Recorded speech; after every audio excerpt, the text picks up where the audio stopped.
Stay savage, your boy Shino Ventura was popping. Today, we're back. I said my intro properly. Might actually storm outside, and we've been making content regularly. So, for the most part, we know that Naruto Ultimate Ninja Storm connections is a thing. Like, it's real. Like, ain't no more debates.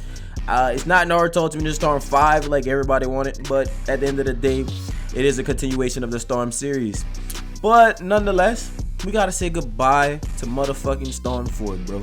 Like, we gotta just straight up, as a whole, like as a people, as a collective, as a community, come together and close the casket on this game that's been around forever. I ain't gonna lie, Storm 4 has really held the community down for like a long ass time, dog. Like, it really was out here like thriving, bro.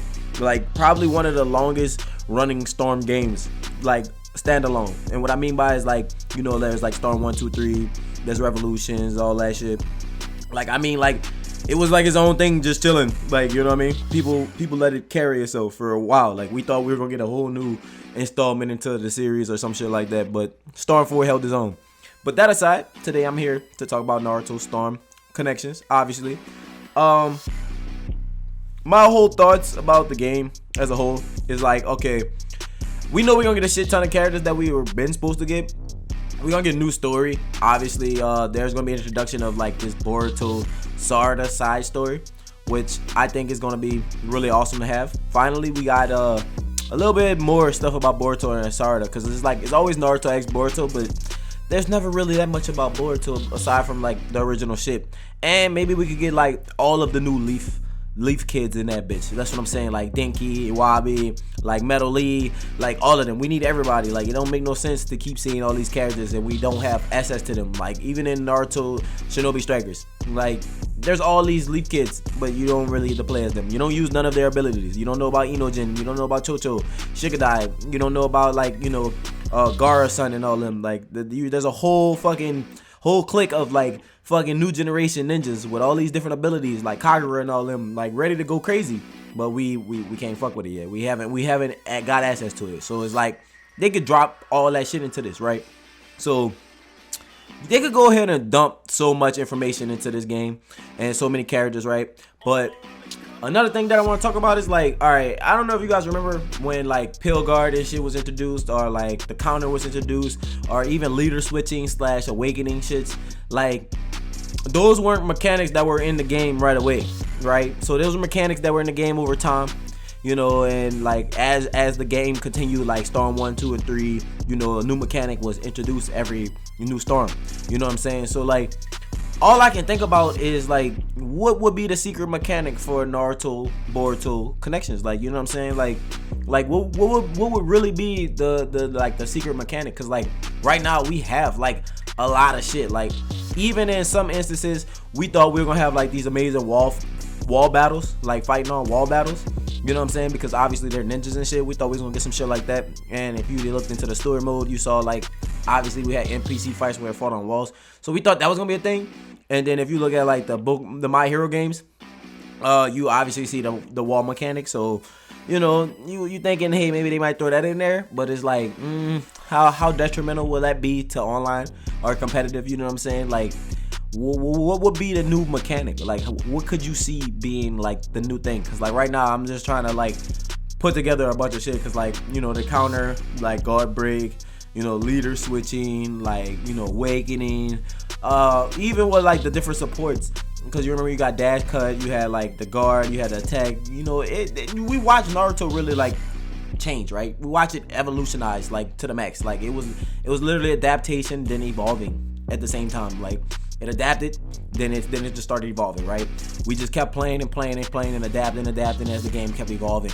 You know what I'm saying? So now we getting a whole new installment with a whole bunch of new characters, a whole new ways of thinking, like a whole new opportunity of thinking. And let's be real, like, what will be that decisive factor that could take up Naruto to the next level? Like, if you guys have like your own thoughts of that mechanic, or like a mechanic that you can honestly see being implemented into Storm that'll be really good, what would it be? Would it be like, you know, longer cooldowns, shorter cooldowns? Would it be like, you know, more shit? Because like, even if like, say you were one of those people who went into like those player matches, right? You even had effects like from the area. Like say you had like elemental effects on, like say you was in the water and somebody used a fucking Kirin or use a Chidori or something. Like you got hit by that because it was like, you know, water conducts electricity, bro. This is not like on some bullshit ass shit. This is on some like real ass shit. So like we didn't see that like pushed in rank. Obviously, there's too many fucking factors to be like, oh, we're gonna use the landscaping and the terrain to make this competitive. You know, that's not balanced enough, because like if you hit random and this guy has an all electric guy and you on the all water stage, you're pretty fucked. You know what I mean? So it's like that's a randomness in terms of ranking that can't be to show like a even variable. What I mean by even variable mean is like, you know, you might not get that stage every time. You know, there's like 50 maps or some shit, so it's like you gonna have to keep going through a cycle, and if you get lucky you might get that. If not, you know, that's kind of like a Pokemon draw. Like it's like a hex, you know what I'm saying? So it's like, you know, we didn't see that push too much, you know.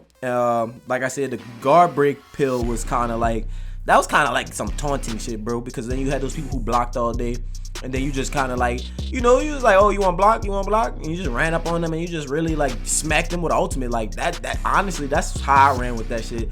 I don't know how a lot of you guys used it. I don't know how you guys are gonna be like, oh, Shino, that's not cool, bro, that's fucked up. I mean, at the end of the day, bro, I was trying to win, and if somebody was like stalling me out with just purely blocking, this just was how it was gonna be, bro. That's just how it was gonna go down, cause like, you know, I couldn't be bothered with it.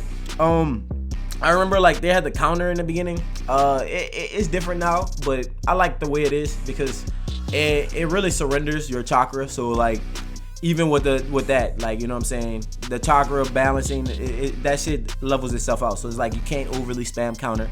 There's a limit to how many times you can do it. And you know, there's a negative effect because like if you need your chakra to continue to fight, unless you know you're like one of them, like those people. Like I get like that sometimes. Sometimes I could just use X. Like I don't even gotta chakra dash you, bro. As long as I'm right there and get one. Once I get the combo going, you know, the leader switching kind of solves itself. But it even goes to show like what I'm talking about in terms of mechanics of each one of these mechanics, right?